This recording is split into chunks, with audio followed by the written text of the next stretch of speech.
Time's up. The landlord sneered, waving the eviction papers as movers climbed the porch steps. Rain slicked the pavement. Phones rose from every corner, and Eleanor clutched the brass key to her chest like a lifeline. Walter braced his cane, refusing to step aside. Then, a horn split the silence. A black sedan stopped hard at the curb. Out stepped a woman in a navy suit, documents flashing. Behind her, a military jeep rolled in, a uniformed figure emerging. And then an SUV, cameras following. The crowd gasped, whispers swirling. Who were they? And why did the landlord suddenly pale? The porch light flickered once as the children formed a wall around their parents. What happened next would turn the whole block upside down. Before we go any further, we'd love for you to hit that subscribe button. Your support means the world to us, and it helps us bring you even more powerful stories. Now let's begin. Leave from this house. Walter's laugh came out thin and tired, the kind that carried dust. He steadied the mug, a small tremor in his hand, and set it beside Eleanor's pillbox. She adjusted her cardigan at the shoulder, blinked twice to clear the morning blur, and pulled a worn ribbon from her pocket. At the end of that ribbon hung a brass house key, smooth as river stone. She pressed it to her palm like a prayer. The little bungalow smelled of lemon oil and old books. Sunlight slid across framed photos on the mantel, catching one in particular. 3 pale kids with gap-toothed smiles standing between a younger Walter and Eleanor. Adoption day. The memory still had heat. Eleanor exhaled slow. We built a life here, she whispered. Every wall remembers. A car crept past the window, slow enough to be rude. Victor Holloway again. He had a habit of circling, tapping notes on his phone, pretending to check gutters or count cracks in the driveway. The neighbors pretended not to watch, but curtains twitched. He's back, came a soft comment from the sidewalk. He wants that lot. Another voice lower. Old folks won't last the winter anyway. The words hung like cold breath. Walter eased onto the porch swing. The chain squeaked. He rubbed a scuff on his shoe, failed to buff it out, tried again. Small stubbornness. Across the hedges, Victor lifted a camera to eye level. Morning, he called, too bright. Lease terms are clear. Market's changed. So have your rights. He smiled without showing teeth. Rights don't change with prices, Eleanor said. She stood, spine straightening like a line drawn by hand, and tightened the ribbon around the key. Her voice stayed gentle, but there was grit under it. You served notice. We appealed. You know that. Victor's clipboard clicked. Appeals expire. Deadlines pass. He stepped closer, polished shoes finding the one cracked tile on the step. He made a face, as if the house itself offended him. I'll be back with movers. Soon. Curiosity had a way of growing legs. By noon, the block had a hum. Someone filmed the peeling paint and called it an eyesore. Someone else mentioned a developer who loved corner lots. A teenager on a bike did a slow loop and muttered, "This gonna go viral if it gets ugly." Inside, Eleanor traced the photo's glass with a fingertip. She remembered the first night the kids slept here, how the house settled and sighed as if learning their names. Walter lowered himself to the floor to reach a fallen letter, winced, breathed through it. "We are not leaving," he said, voice low. "Not while I can stand." Eleanor nodded, eyes on the brass key. The porch light clicked on early, catching dust in the air like tiny galaxies. Outside, Victor typed, glanced up, and took one last picture. He walked away whistling a tune that did not fit the street. The house listened. The ribbon warmed in Eleanor's hand. And somewhere far from this quiet block, 3 phones buzzed in 3 busy lives that had once begun on this very porch. The first knock came in a drizzle that smelled like wet copper. Victor did not wait for an answer. He slid a thick envelope through the mail slot and snapped a photo of it on the rug. Eleanor bent to pick it up, paused to steady her breath, then eased the flap open with her nail. Words stacked like a thread. Final notice. 30 days. Walter read twice, lips moving. He tucked the letter under a cookbook, as if paper could hide inside flour and butter.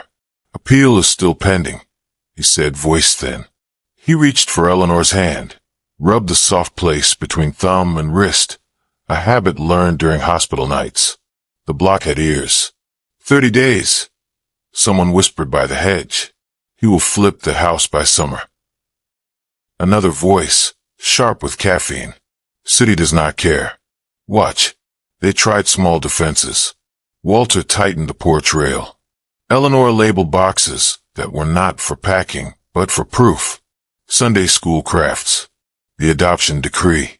A birthday card with 3 messy signatures, and a chocolate thumbprint. The brass key rested on her ribbon, warm from her palm. Every hour she checked it, like a pulse. Victor accelerated. Certified letters. A contractor measuring windows at noon. A notice stapled to the maple tree. Red stamp bleeding through in the rain. He loved the crowd. He waved to phones. Just following the law, he said loud enough for the sidewalk. They're months behind. Cameras panned to the ceiling, not the receipts in Walter's folder. A week later the sheriff's postcard arrived. Possession date set. Eleanor read it in the doorway. Her voice caught on the date, then steadied. We hold, she said. She smoothed her cardigan, blinked away grit, and set the card face down. Night dragged. Pipes clicked. A siren sighed 2 streets over. Walter lay awake listening to Eleanor breathe, counting the gap between each inhale and the next. He thought about the first crib he built in the living room, how the house seemed to lean closer to hear a newborn's sound. He mouthed their names into the dark, a quiet roll call. Morning gave no mercy. A moving truck prowled the corner like a shark. The driver idled, tapping the wheel. Neighbors collected in little clumps, arms folded, coffee cooling. You recording? Someone asked. Always, came the reply. A teen whispered, if they drag them out, tag me. Victor arrived with a folder and a smile that did not reach his eyes. The sheriff followed, hat low, expression blank. Eleanor stood on the porch with the brass key pressed flat against her lifeline. Walter adjusted his collar. Failed, tried again. Time, Victor said. He gestured to the steps. Cooperate and this stays civil. Walter planted his cane on the top stair. This home is paid on time. Your math is a trick. He lifted a paper. Receipts. He held them out. The sheriff glanced, blinked slow, looked away. Procedure was a tide. Victor motioned. 2 movers climbed the steps. Boots thudded. Cameras rose like a small forest. The air tasted like metal. Eleanor opened her palm. The key gleamed and then hid as her fingers closed. She took one breath, then another. We are not alone, she said quietly, not sure if she meant each other or something bigger. The movers reached the doorway. A horn sounded at the corner, low and steady. Heads turned. The truck driver straightened in his seat. A door slammed somewhere nearby. Quick and sure, and the crowd shifted toward the sound. The horn echoed down the street, long and deliberate, cutting through the nervous hum of bystanders. Phones pivoted toward the corner just as a sleek black sedan glided into view, tires hissing against wet asphalt. Its headlights swept across the gathered faces before the car eased to a stop directly in front of the Brooks home. The back door opened, and out stepped Sarah, tall, steady, her navy suit still sharp despite the rain. She adjusted the strap of her briefcase, blinked once against the drizzle, and smoothed her blazer sleeve with practiced precision. The crowd leaned forward. Someone whispered, "That's a lawyer." Another voice added, "She looks expensive." Sarah didn't look at them. Her eyes locked on her parents standing on the porch. Eleanor's fingers curled tight around the brass key. Walter's cane braced firm against the top step. She drew in a breath, held it for a beat, and crossed the lawn with deliberate calm. The sheriff half-turned, surprise flickering in his eyes. "Hold the eviction," Sarah said, voice clear enough for the block to hear. She pulled papers from her case, pages shielded in plastic sleeves, stamped with the bold red of injunction. Filed this morning. You can't move them. Not today. Not tomorrow. She handed the packet to the sheriff with a faint smile that didn't quite reach her lips. Victor's smirk faltered. This is harassment. Stalling tactics, he barked, though his voice cracked at the end. He dabbed his forehead with a folded handkerchief, eyes darting toward the growing crowd. Before he could gather himself, another sound cut in. Deep, mechanical, steady. Heads turned as a green military jeep rolled into the block, its tires crunching over puddles. Neighbors edged back instinctively. From the driver's side stepped David, his posture rigid, shoulders squared beneath his officer's uniform. The metals pinned to his chest caught the dull light, gleaming sharp. He paused, adjusted his belt, then walked forward, boots clicking against the pavement. His gaze swept over Victor, then the movers, then the sheriff. He spoke quietly, but his voice carried. Evicting seniors under fraudulent grounds qualifies as elder abuse. It's not only a civil matter, it's criminal. You really want this on record? The sheriff shifted uneasily. The movers lowered their boxes to the ground, avoiding eye contact. Gossip rippled. That's their son. Military. Oh, this just changed. Victor stammered. You can't just show up in costume. But his words cut short as a third vehicle arrived. This time, a glossy black SUV that pulled attention like gravity. Its tinted windows reflected the crowd until the door opened and Michael stepped out, phone already to his ear. He wore no uniform, no suit, just dark jeans, a tailored coat, and confidence that turned heads. Behind him, two men with cameras followed, their equipment unmistakable. Press. Someone murmured, tugging at a friend's sleeve. He brought press. Michael hung up his call, smirked faintly, and gestured toward the cameras. Funny thing about markets, he said, his voice smooth. Developers love publicity until it looks like bullying old folks. Guess who's trending right now? He pulled a folded document from his coat, crisp and clean. And just so we're clear, Victor, I closed on the note to this property yesterday. Mortgage is mine, which means, technically. He tilted his head, eyebrow raised. You're trespassing. Gasps tore through the crowd. Phones tilted higher, capturing every blink, every twitch. Victor's handkerchief slipped to the ground. He bent to grab it, fumbled, cursed under his breath. On the porch, Eleanor exhaled a sound between a sob and a laugh. She pressed the brass key flat to her chest, the ribbon trembling. Walter blinked hard, wiped at his eyes with the back of his hand, and leaned heavier on his cane. The street had shifted. What began as eviction now pulsed with spectacle. Neighbors whispered, "Are you seeing this?" Someone muttered, "They raised those kids right." The teen on his bike whispered into his phone, "This is going viral for real." Victor opened his mouth to argue, but no sound came. The children stood side by side now, lawyer, soldier, entrepreneur, forming a wall in front of their parents. Cameras zoomed. The brass key in Eleanor's hand gleamed like a signal. The storm had gathered, and Victor, for the first time, looked small against it. The street had gone quiet except for the hiss of drizzle against pavement.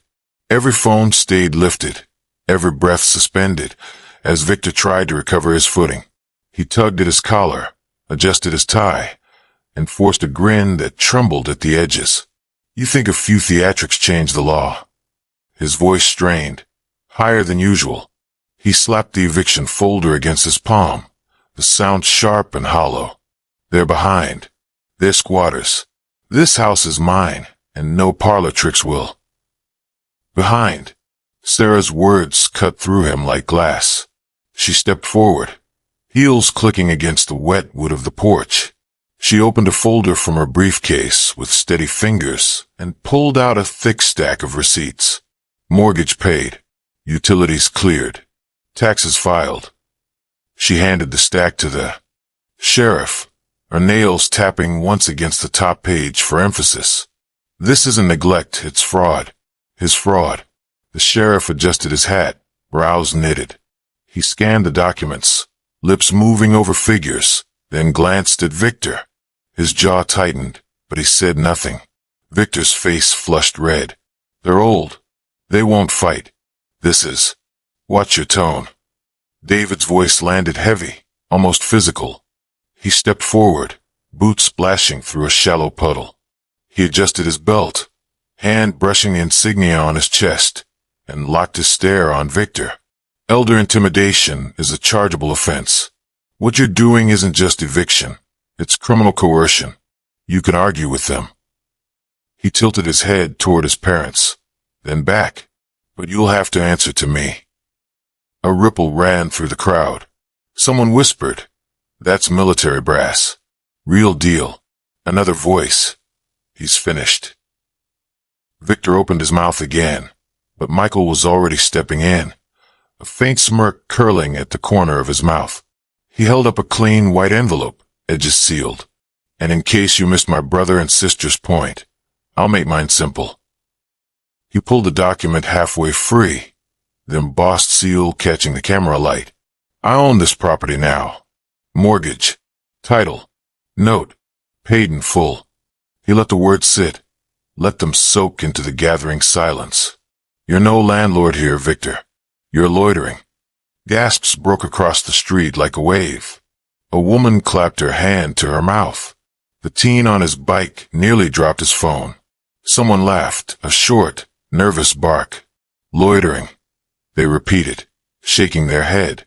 Victor staggered back a step, his folder slipping from his grip. Papers fanned across the wet sidewalk, ink bleeding. He bent to grab them, but his hand shook. When he looked up again, his smile had vanished. Eleanor stepped forward slowly, leaning on Walter's arm. She raised the brass key, the ribbon dangling, and held it up like a small, glowing torch. Her voice, though quiet, carried down the block. "This key has opened that door for 40 years. No one, not threats, not money, not greed, will take it from us." The crowd erupted cheers, claps, murmurs. Phones tilted higher, capturing Eleanor's trembling hand, Walter's steady arm, and the three children standing like a shield before them. The drizzle glittered under porch light, falling soft but relentless. Victor tried one last time, voice raw. "This isn't over." "It is." Sarah's interruption was surgical. She nodded toward the sheriff, who had lowered his clipboard and closed the eviction file with deliberate finality, effective immediately. Victor's mouth opened, but no words came. The cameras caught every twitch, every blink, every crack in his mask. He turned sharply, almost tripping on the step, and stormed toward his car. The crowd parted just enough to let him through, their whispers following him like a swarm. As his taillights disappeared, Michael slid his phone back into his pocket. David exhaled through his nose, and Sarah closed her case with a snap. They turned together, not to the crowd, not to the sheriff, but to Eleanor and Walter. The porch light flickered once, then steadied. And in that glow, the Brooks were no longer alone. Their children had turned a nightmare into a reckoning. The power had shifted. The landlord was nothing but a ghost walking away. The rain eased into a mist, softening the edges of the crowd. Phones were still raised, recording, but now the air carried a different sound. Claps, whistles, even a few voices calling out the Brooks name. The eviction that was supposed to humiliate them had flipped into something else entirely, a spectacle of loyalty. Eleanor lowered the brass key into her palm and kissed it lightly, her lips trembling. She turned it in her fingers until the ribbon brushed her cheek. Walter steadied her with one hand on her back, blinking hard behind thick glasses. The swing on the porch creaked faintly in the wind, the same swing where they had once cradled babies who grew into the very people now guarding them. Sarah adjusted her blazer, damp at the shoulders. She gave her mother a half-smile, something small and private, then lifted her chin at the cameras. Fraud exposed. Case dismissed. Eviction blocked. Her voice carried with calm authority, but her hand reached back, squeezing Eleanor's fingers for reassurance. David unbuttoned the top clasp of his uniform jacket and exhaled, finally letting his posture ease. He glanced over at his father, gave a single nod. "He won't be back," he said. "Not with charges pending." His tone was matter-of-fact, but there was a quiet fury under it, the kind that came from seeing his parents cornered. Michael, meanwhile, pulled the deed from his pocket and placed it into Walter's hands. "It's yours," he said softly, though the cameras tried to catch every word. "No mortgage, no loopholes. No one touches it again." Walter's fingers trembled over the document, tracing the embossed seal. "You bought this for us." His voice cracked, rasping from disbelief. Michael shrugged, though his eyes shone. "For family. You gave us a home when no one else would. We're just returning the favor." The crowd stirred, neighbors, once skeptical, now nodding, whispering things like, "Raised them right. And blood don't matter. Look at that loyalty." A boy on a bike muttered into his phone, "Whole street just witnessed history." The sheriff tipped his hat, face set in a mix of shame and relief, then turned away, leaving Victor's abandoned papers bleeding ink into the wet pavement. Eleanor pressed the key into Walter's hand, closing his fingers around it. "We started with this key," she whispered, "and it ends with us keeping it." Her eyes glistened, her chest rising in sharp little breaths. The children drew closer, forming a small circle at the foot of the porch. Neighbors watched as the Brooks family stood together, shoulder to shoulder, as if welded by something deeper than blood. The porch light glowed steady now, painting their faces gold against the dark street. Somewhere, someone whispered, "That'll be on the news tonight." Another voice replied, "Should be. People need to see this." Eleanor leaned into Walter's shoulder, her cardigan damp, her ribbon wet but unbroken. "We're safe," she said. The brass key caught one last glimmer of light, shining not just as a lock's tool, but as a symbol of home, of memory, of a love that had raised children strong enough to shield them. And with that, the crowd began to thin, whispers trailing down the block. The Brooks stood still together, as if letting the moment settle into the very walls of the house. For the first time in months, they breathed easy. The landlord had wanted them erased. Instead, the story had been written, etched into the neighborhood, the cameras, and the hearts of everyone watching. The home was theirs. The fight was over, and legacy, at last, was secure. If this story gripped you, imagine how many more untold battles like this are happening right now. Don't let stories of loyalty, justice, and unexpected power go unseen. Hit subscribe, tap the notification bell, and share this video so more people can witness how the tables turn when family and truth step in.